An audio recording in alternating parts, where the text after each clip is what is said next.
You're listening to Tara Lynn's A Geek Saga podcast.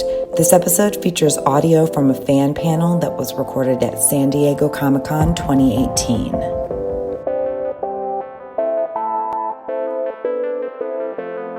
Welcome, everybody.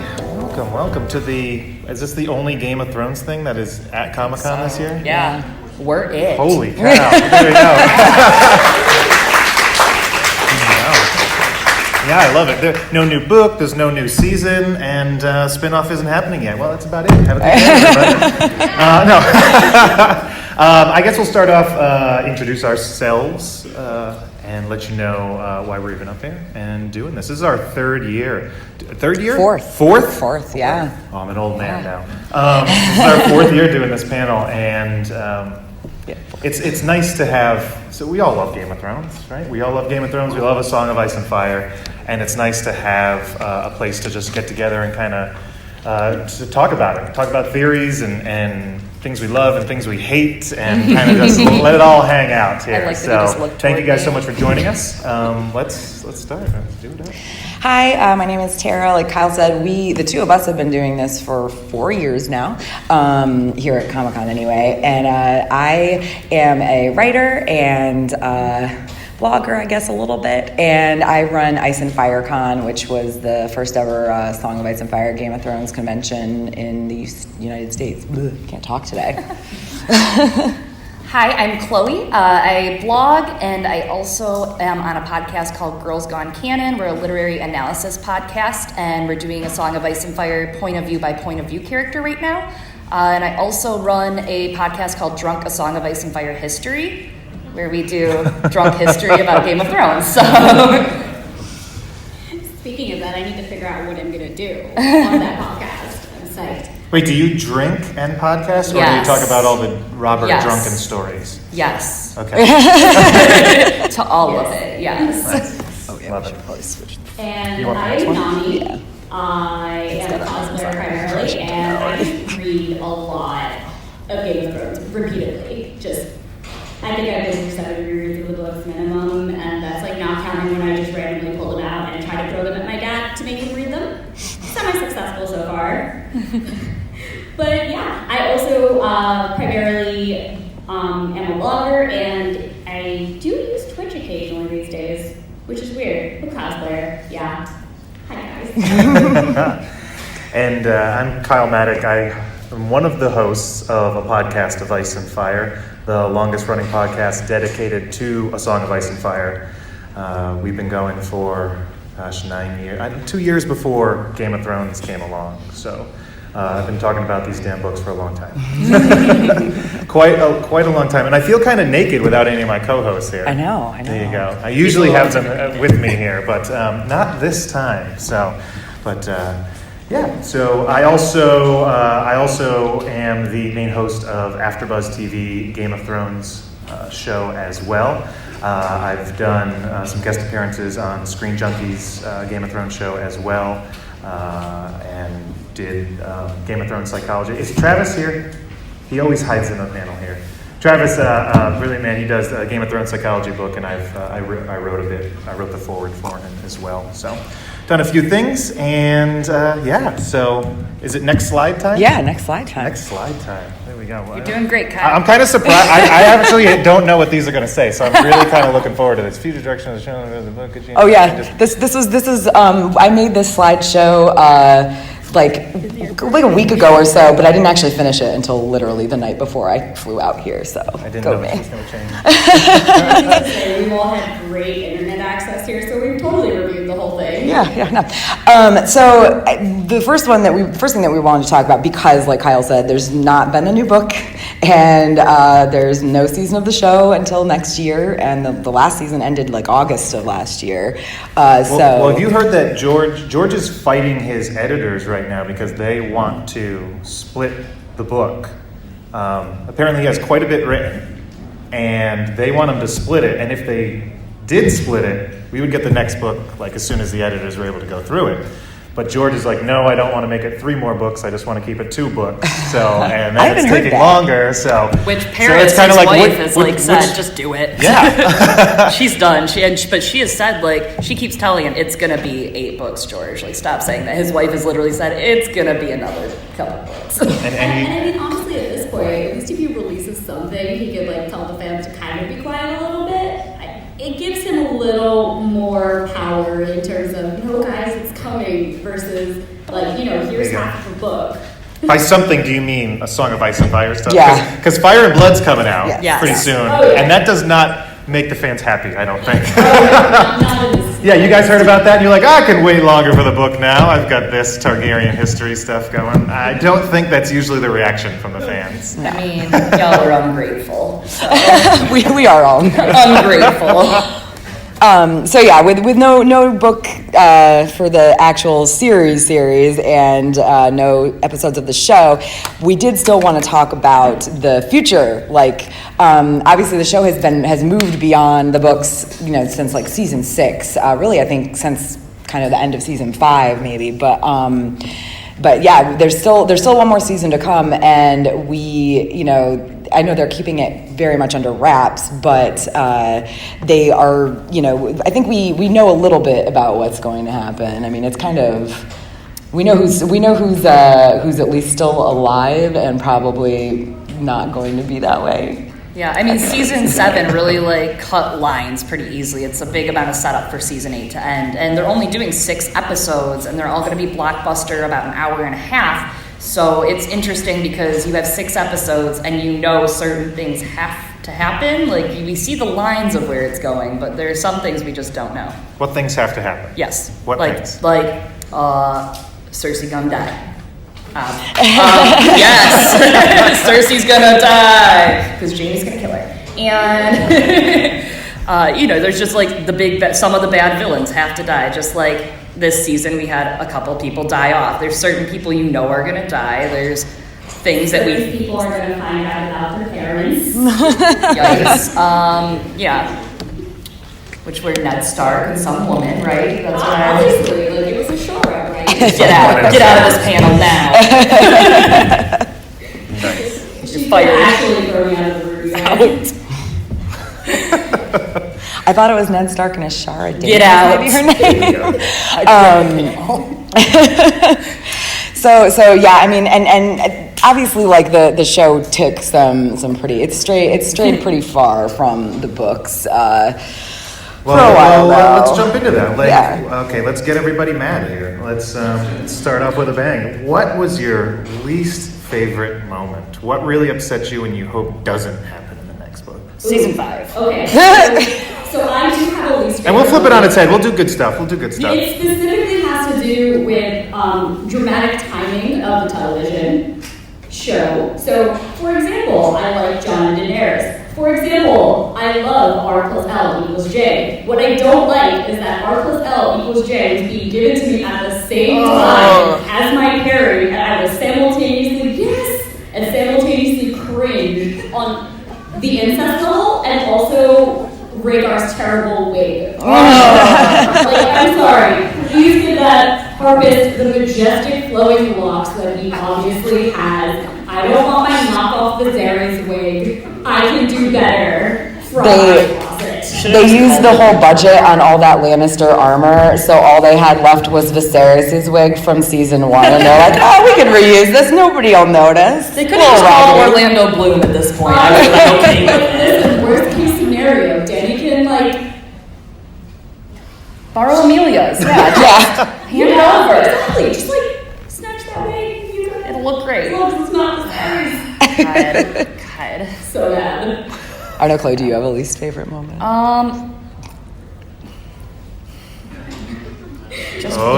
it out. Yeah. Let it out. Just one. Just wait for it. I mean, the shock factor of just how plots are delivered, like all of Winterfell in season 7. What was that plot? Where did what happened there? And the fact that they can't write dialogue, but that's nonetheless. But the Winterfell plot in season 7 and in season 5, and I guess, why not season 6? Let's just go with it. That too. It just didn't, there's a lot of I don't like the way sometimes they write and they just assume that, oh, well, we're going to make this happen because we say so. And it's like, you have so much space. You could add a couple lines. They're good actors. I mean, the actors are what makes this show really great. Like, I mean, Sophie Turner as Sansa, she kills it. I mean, some of these actors really do stand out performances. Lena Headey, I can't read the books without seeing her as Cersei in my mind and seeing the little like mannerisms that she does and the twitch of her mouth. I can see that now when I read the book. I can't picture her otherwise. And it's like you have these great resources in these actors, but you're just giving them very watered down, minimalized plots. And season 7 Winterfell was just, no, it was cringy. It was bad. It was bad writing. It was not good writing, guys. It was bad writing. It's bad. It's not good. Yes, I like to get the blood boiling right off the top. It's not good.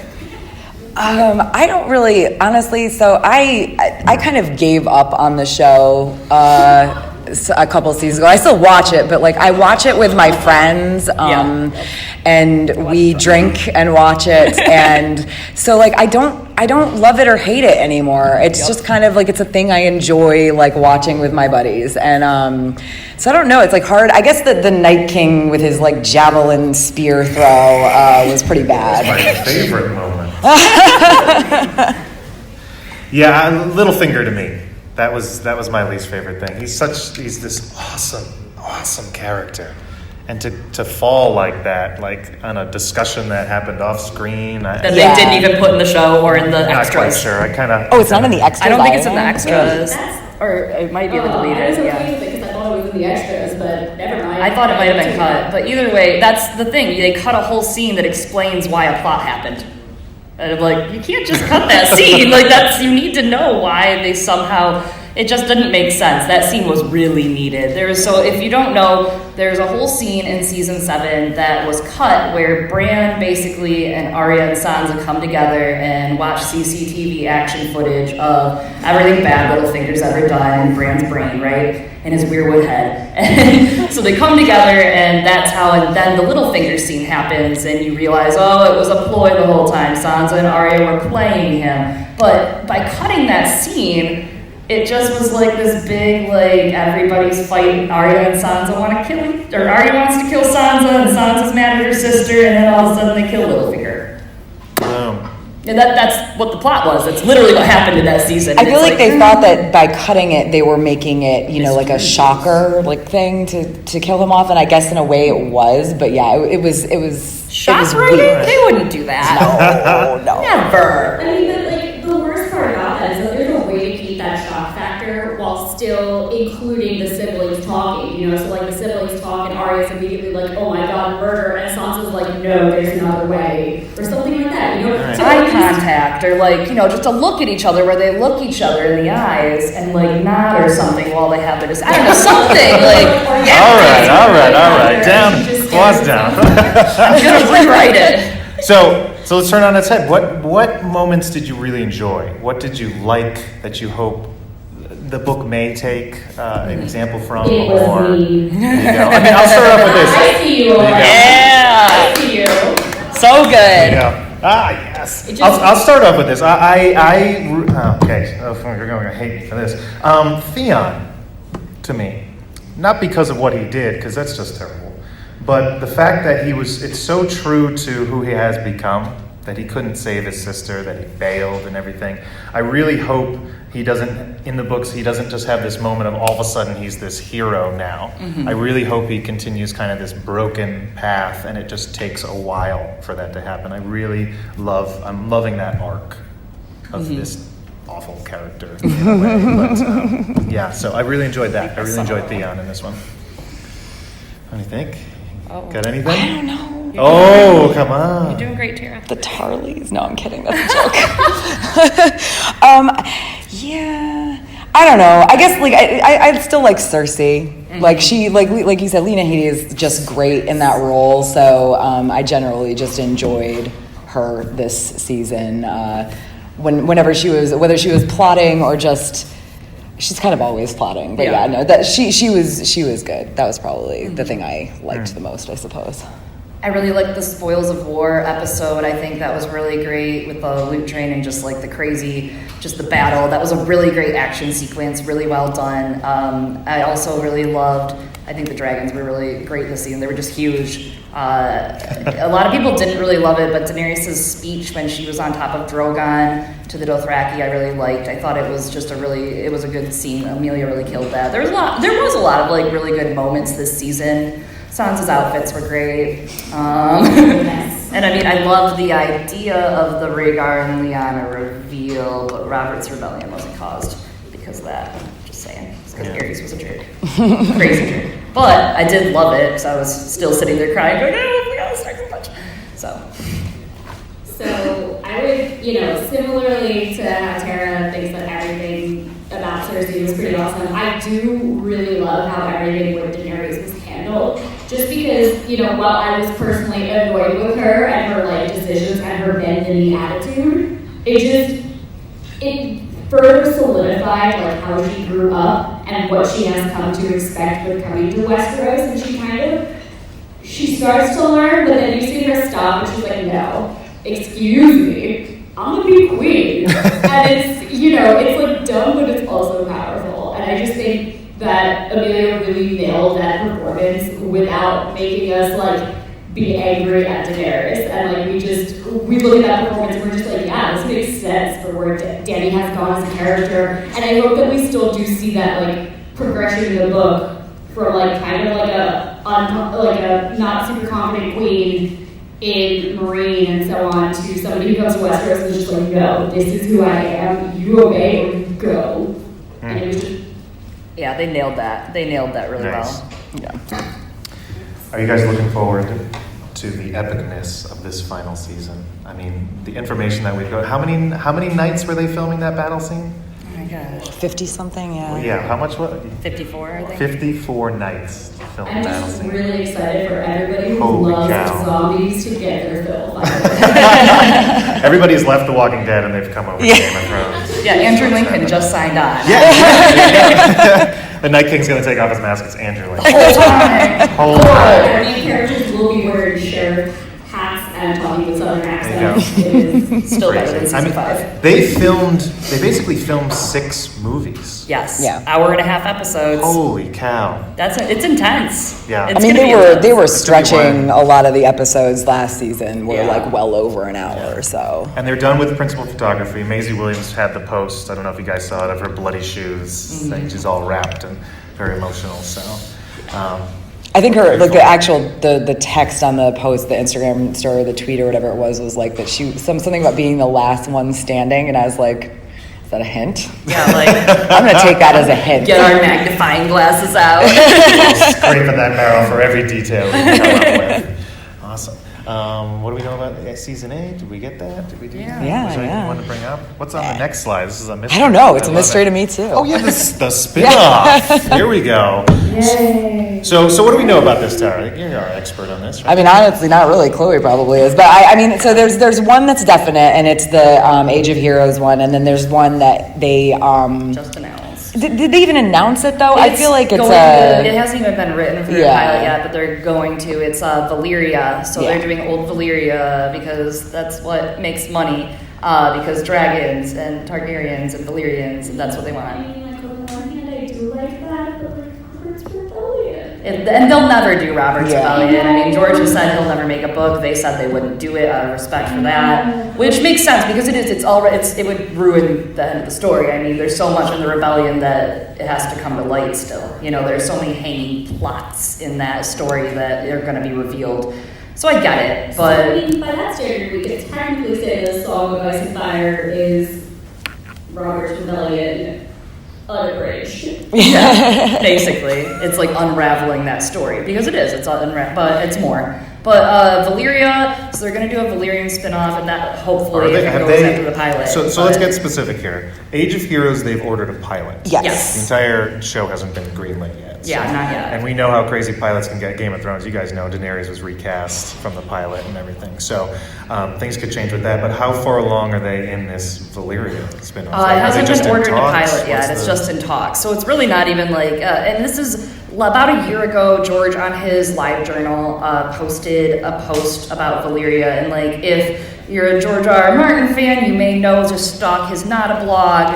constantly, and then like use your magnifying glass to tear apart the mood he puts on it and tear apart the details. But I wouldn't do that or anything, and I did. But he posted a Doom of Valyria like photo, and really just like no context. It didn't say anything a year ago, and everyone freaked out. So we're like, what does this mean? Does this mean like there's a book? What's gonna happen? And it ended up being about Fire and Blood. And then he posted the same exact thing about Valyria right before it got talked about. And I completely forget the woman's name who's writing it. Do you know what her name is? I forget. But I'm excited that it's a female writer, because I think that is important when it comes to especially the shock factor that's going to come from the Valyrian spinoff if that happens, I think, because it could get a little grimy in some spots probably, because those Valyrians sure liked each other. Series author, writer Jane Goldman, Jane Goldman, that's from what it is. Kick-Ass and Kingsman: The Secret Service. Yes, so I'm excited about that. Kingsman, all right, guys, prepare for more blood. Yes. What you were originally getting at. And dragons. And dragons. So it's Empire of Ash. Is that what they're calling it right now, or is that just a? That's like, I think that's the rumored like working title, yeah. Okay. Because I mean, the Age of Heroes one, I don't even think has any sort of working title, and it's so the Age of Heroes one is so kind of it's so vague, because are they going to pull all the heroes together? Are they going to do kind of like an episodic, like, Are we doing where each region? Yeah, where one season is one story or something like that. There's so many things they could do. I mean. The Age of Heroes confuses me a bit, because the Age of Heroes ends with the Long Night. Yeah. So they can't tell that story, because it would basically be the Night's King and his army of undead attacking Westeros, which is what we're just about to get in season 8. So they're going to do a whole new series. Yep. That's the same thing as season 8 of the show. Like, and it has to be everything before the Long Night. Yeah. But then we know it's going to have a really happy ending. The consensus is that people want zombies. I'm feeling a theme from you today. Yeah. Are you trying to tell us something? I accidentally went to 4 zombie panels yesterday. Like, I really didn't need to. I was just in the room.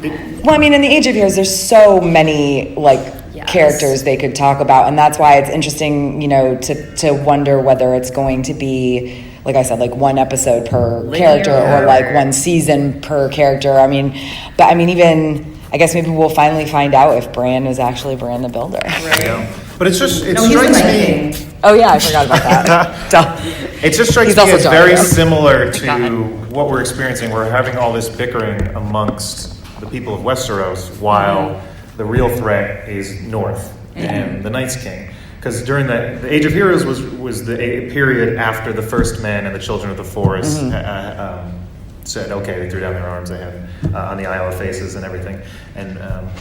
And then we had the Age of Heroes, and the Age of Heroes ends with the Night King coming down. So isn't that kind of just the same premise as what we've been watching on Game of Thrones, where people are just squabbling and doing things while the real threat is building up north before it comes down? And further, further nuance, is this just going to end up like Fear the Walking Dead? Or, is this going to even... Are we excited about it, I guess is the question. Are you guys excited about this? Yeah. I don't know, Shane. Yes. Excited about a spin-off. Anything in the Game of Thrones universe we want, yes. Yeah. Okay. I mean... Yeah. Do we want this? Do we want Robert's Rebellion? We want Robert's Rebellion. Everybody wants Robert's Do we want Rebellion. Aegon's Conquest? Yes. That's what I was so surprised. What was that? Duncan Egg. Yes. Duncan Egg. I agree with the Duncan Egg, man. Yes, There you go. absolutely. Like, even if you just put up the rest of the Duncan Egg novellas, I would be fine with no TWOW, honestly, at this point.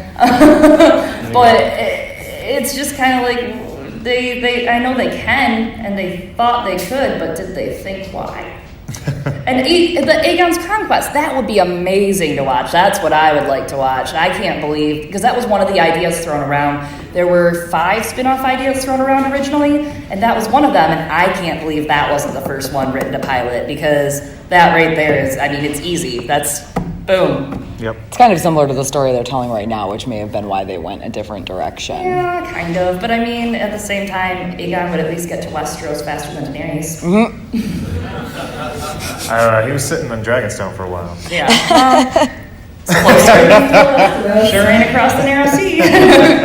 So who are we going to see in it? We're going to see Mirror Shield there. You know what scares me a little bit is we have these stories of legend. Serwyn of Mirror's Shield, how he blinded a dragon and he stabbed out his eye by showing him his reflection. And we have all these really epic tales that over time become these epic tales. But we're gonna flash back to those actual periods, and it's gonna be like this guy with kind of just a shiny little shield that he polished one morning, and he tripped over a log and stabbed a sleeping dragon. And is it gonna ruin the ooh factor of these legends? Yeah, and Nymeria had 10 ships, guys. It's a funny point. Honestly, this will not happen. But imagine the greatness if it was the highlight reel of the Age of Heroes, but it was just everybody kind of idiotically stumbling into their legends, and there's just a bard who's walking around and writing these songs and being like, you accidentally killed a dragon. Oh, yes, that's fine. I'll fix it. Yeah, I'll fix it. Game of Thrones spin-offs, they're now comedies, y'all. Liam the Clever had really nice hair. There you go. That's it. That's literally the whole story. It's going to be, I feel like the production value and everything is going to be just so awesome, though. Because HBO's blank check, Game of Thrones related, Yep. Here you go. We don't care. Just make it. People want it. So it's going to be beautiful. It's going to be awesome. There's going to be action. We're going to learn about Bran the Builder and who else during that time? I'm trying to think. Bran Lan. Bran Lan? Bran Lan. Is that a ship? That's Lots like of the Brans. Craig I'm a Bran Lan shipper. It's pretty cool. Yeah. The spin-off. Anything else about the spin-off? I don't guys? think so. What's on the next slide here? Oh, the fandom itself. You guys can talk about this more than I can. Yeah. I've heard of it.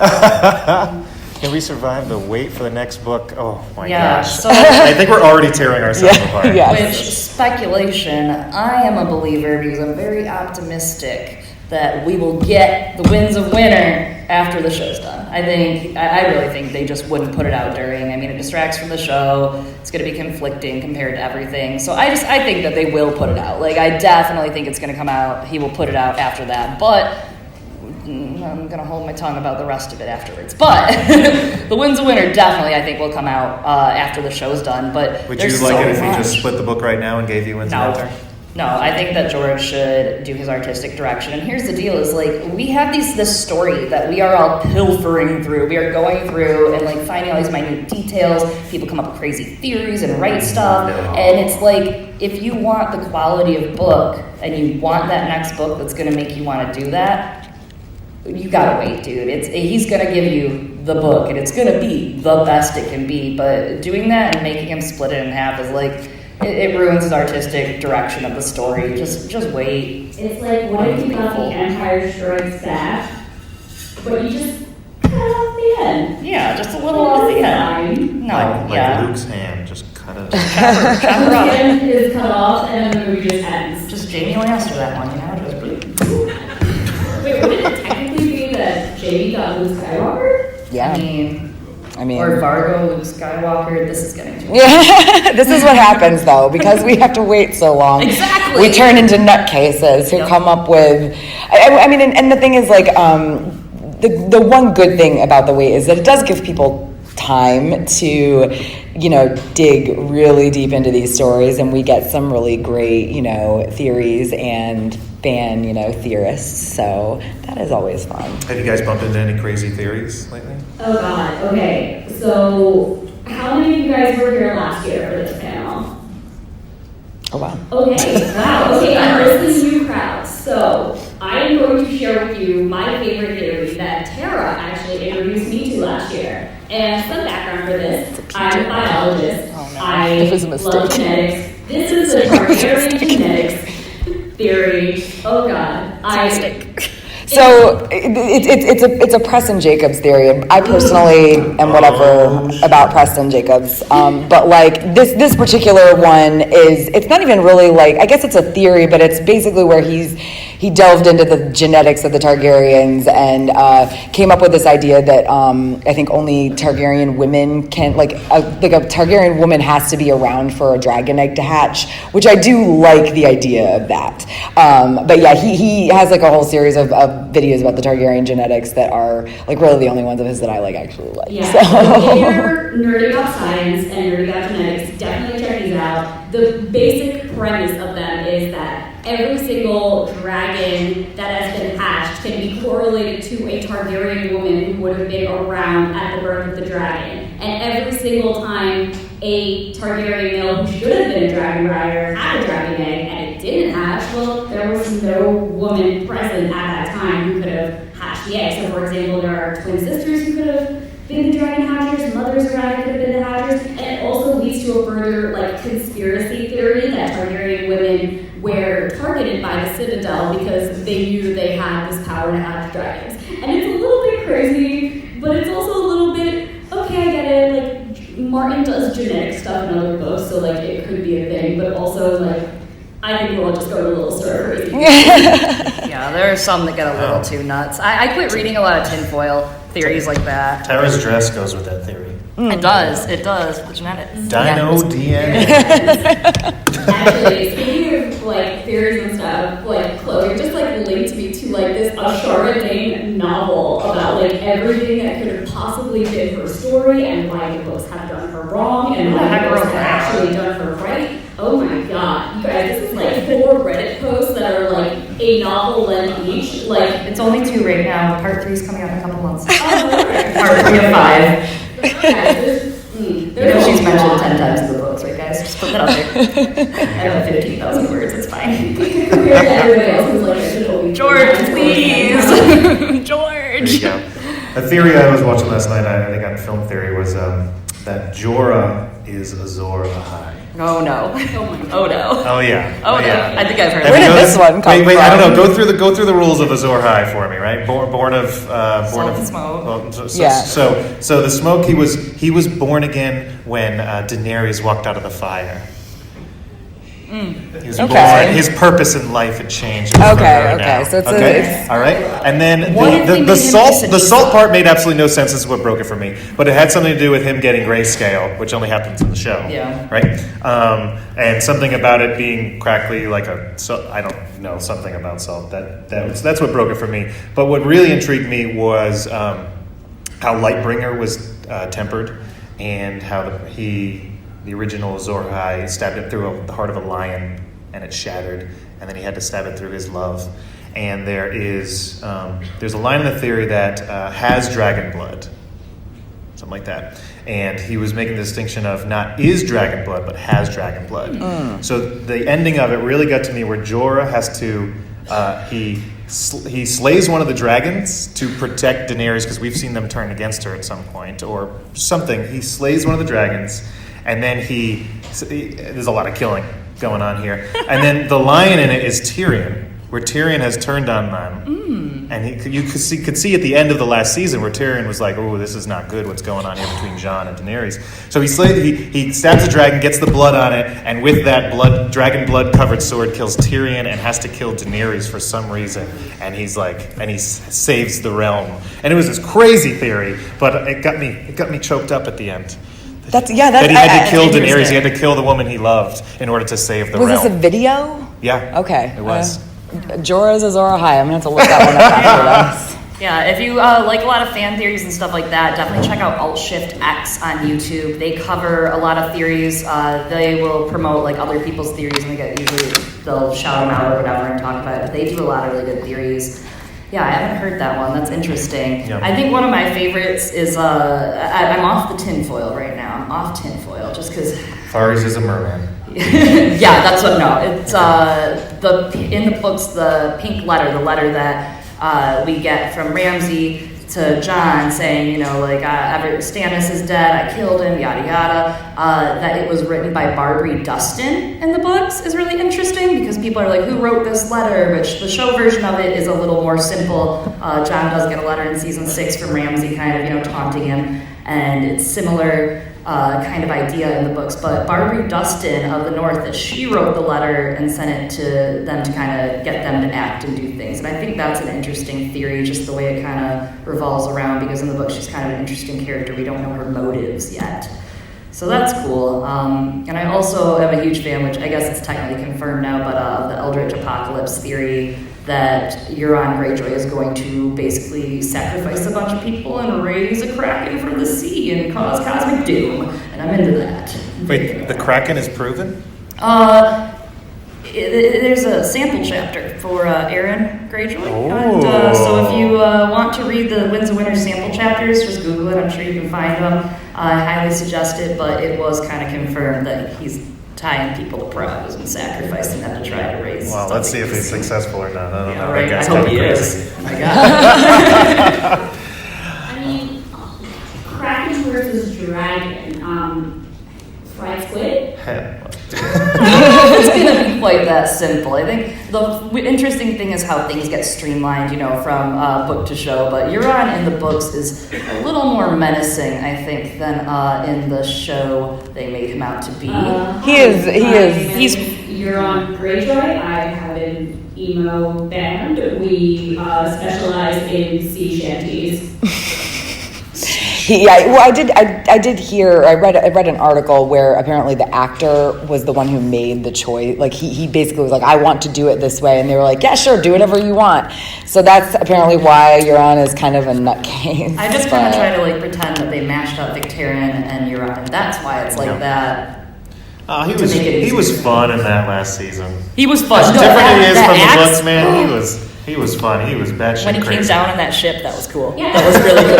Real talk. Like things I actually kind of liked. Batshit crazy Euron Greyjoy in the movie. That was just like pure entertainment. Yeah. Like it was a good time. He at least gave me It's a something to good laugh time. about. Exactly. And when he came down on that deck last season on the ship and was just going crazy, that was cool. That was a cool scene. I thought that scene was really great. That was the first time I could just all right, I can just submit to this show. Fine, I'll just watch it. Plus, I was drunk, so it was good. So we just got told we got about 15 minutes. So I don't know. We're at 12 now, probably. If anybody has any questions, we're gonna just keep chatting and whatnot. But if anybody has any questions, feel free to step up to that mic right Yeah, there. please Feel free to ask do, us. because Yeah, go right ahead. So, Yes. the furthest away jumped up first. Okay. So my question is, what are some fan theories that you've heard of that didn't pan out in the show, but you really wish they had, or books or whatever? That's a good one. there's so many. I know. Well, I can tell you one that I'm happy isn't real. The one about Tyrion being Daenerys' unborn baby, but involves time travel. It's Rolex. Oh, the D plus Yeah. That's my favorite. Yeah, you should read it just for pure shock entertainment value. That hasn't been confirmed, not true yet, so I don't really think. Oh yeah, sorry, that actually still could be canon. Yeah, it's D plus D equals T. Yes.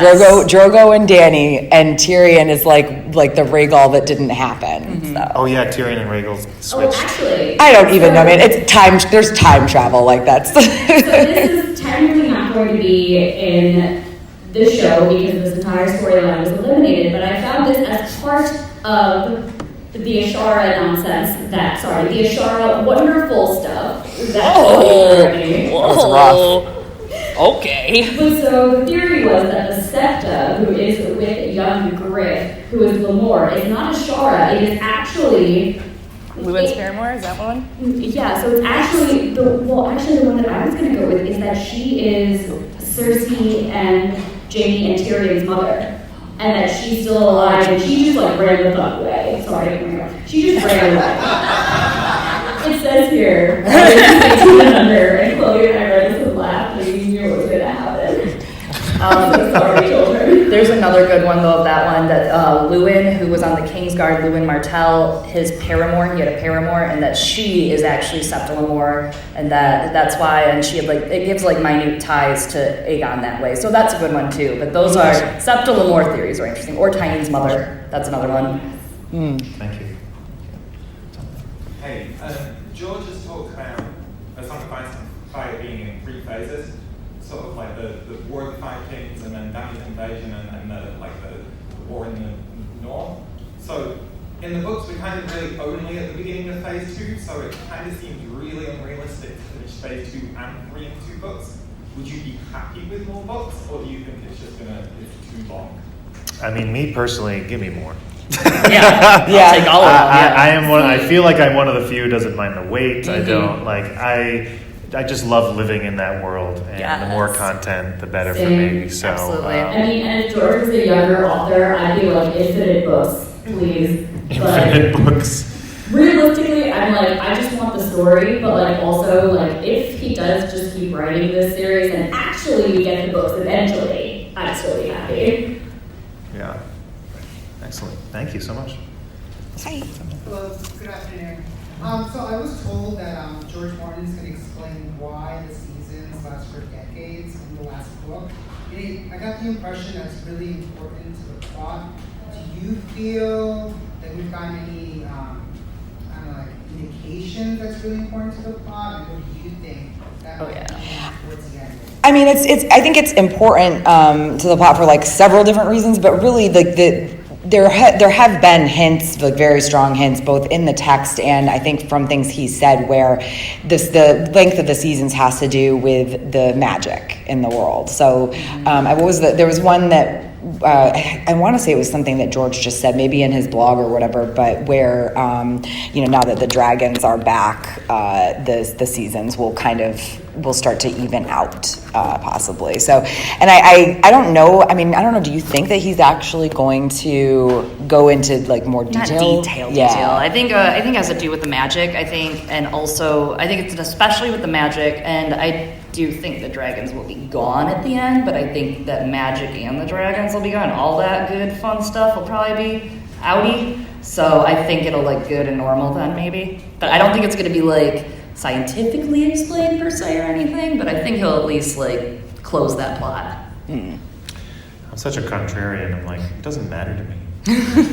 Yeah. I don't know. When I read a fantasy novel, I don't go, well, Earth is my baseline. And if this world is different, it needs to be explained. I'm like, this is a fantasy world. It's how that world works for me. But if word is coming out that he's saying he's going to explain it all, then egg in my face, I'll tell you. There you go. Awesome. Thank you. You disappeared. I don't know where you went, but thank you. Between The Princess and the Queen and The World of Ice and Fire, and I guess the main books, is there a dragon and dragon rider relationship or a dragon's personality that you wish was explained more or gone into in a show or a prequel series or a movie or something like that? And if so, what is your favorite dragon or dragon rider relationship? Bela and Moon Dancer! Nettles and Sheep Stealer. Oh, Nettles, yes. Nettles. I'm sorry, I feel like you guys just took the words out of my mouth.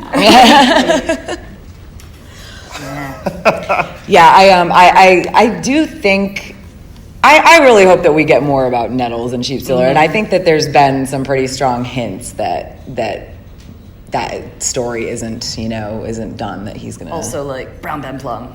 Yeah. I think it's gonna go very similarly with Brown Ben Plum in the works on that one, Oh man. Anybody riding a dragon, I just want to see it. I know. Give it to me. I hope you're on skills with but dragon, Nettles, I mean, that seems to be the consensus. Nettles, Yeah, that's why the show is like, we want all these dragons, that's why there's no direwolves anymore. So wait, there's wolves in they this had to choose one or the other. Do you guys think John's gonna ride the direwolf? Wait, I'm sorry, wolves can't fly. I really did a show. Yes. Oh my god, I wish I could. Awesome. Wolves. Thank you. Hi. So my pet theory. I don't believe that Jaime and Cersei are both Targaryens. I believe that Cersei is. I believe that Jaime belongs to Tywin. And fraternal twins can be fathered by two different men. If they're, I've heard that one. We got kids temporally, Busy night. The story that with the king taking liberties and knowing the story of Tyrion's marriage. I'm trying to be vague here. The story of Tyrion's marriage and what his father forced him to do, in the same time frame. Just thinking about it wouldn't stop Tywin from performing his marital duty that night if somebody had been there first. And the scene of the burning of the Tower of the Hand and Jaime watching Cersei and just that whole interaction, that's my pet theory, is that they're not both. And so we also ironic that they wouldn't be quite as incestuous as everybody thinks. And that we just only mostly incestuous. Yeah. We're all Game of Thrones fans. A little incest doesn't bother us. We have incest. This is fine. And Eric too rejected Would you say the that's union half that would full? have brought his two children together. Wow. So, anyway. That's really interesting because I feel like Cersei has shown so many more characteristics of a Targaryen, where a lot of us think she's batshit crazy. But my friend points out the whole question of, every time a Targaryen is born, the gods flip a coin, and so Here you got two halves. You've got everything good in a Targaryen and everything bad. And all the whole quotes, of how like Cersei's always like, he completes me and he's half of me, and And so I don't know which one. And also, she's the one who's like, "Why do we have to hide this? Incest isn't bad. Why do we?" And Jaime's like, "No, we should. Just that fact." Interesting. I've heard this. I've heard the theory before that there's a possibility that they're they're one one is a Targaryen and one is not, and also of course that both of them are. I personally don't ascribe to. I think if any of the kids are, it's going to be Tyrion. But yeah. It's really cool though. As a buyer, I give this theory 2 thumbs up. Yeah. I enjoy it. We just got flashed a number. I did not see it. I think it said please wrap up. It said shut up? Okay, gotcha. Yeah. Perfect. You want to hit the thing? Yeah. Ooh, pictures. Oh, yeah, so this is, as we're wrapping up, just this is a little bit about us, and then we got one slide about Podcast of Ice and Fire. But yeah, so Ice and Fire Con is next year. That's actually, it's next year. I'm so tired. I'm really great at it now. So anyway, we Ice and Fire Con and Podcast of Ice and Fire, like these are kind of how we got on this panel in the first place. So we always like to. Well, we didn't get on it. We created it. Yeah, created it. Yeah. Well, Amin created it. So who is not the with legacy us is being carried on. Yeah. So yeah, and then there's one about you guys too. There you go. Which you already kind of. Is this a couple that just got married because they? Yes. Oh, yes. FireCon. Ashley, the girl up there, is actually part of Podcast of Ice and Fire, which is why I use this picture because we had wolves there that last year, and they actually met at Ice and FireCon and got married. Like this last week. The love of your life. I had one, so you should come. It's really fun.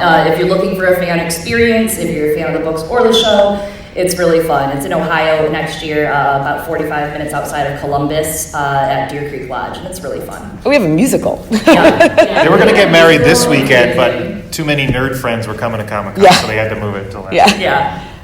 All right. And Podcast of Ice and Fire, what I already said, longest running.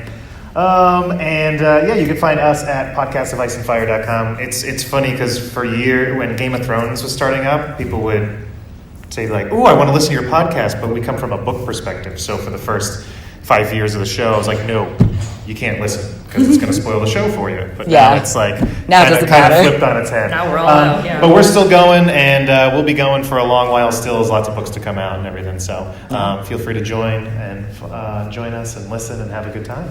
Yeah. Awesome.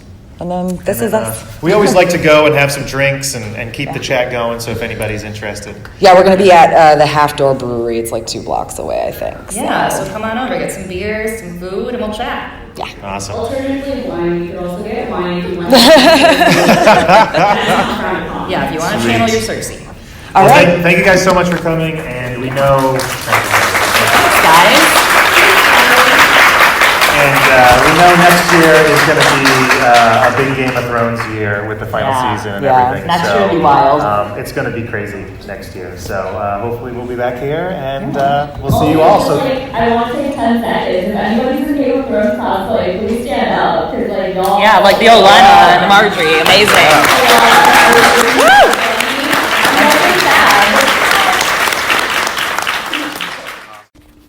Thank you for listening to Tara Lynn's A Geek Saga podcast. If you like what you heard, please check out my website, ageeksaga.com, or consider supporting me on Patreon at patreon.com/ageeksaga.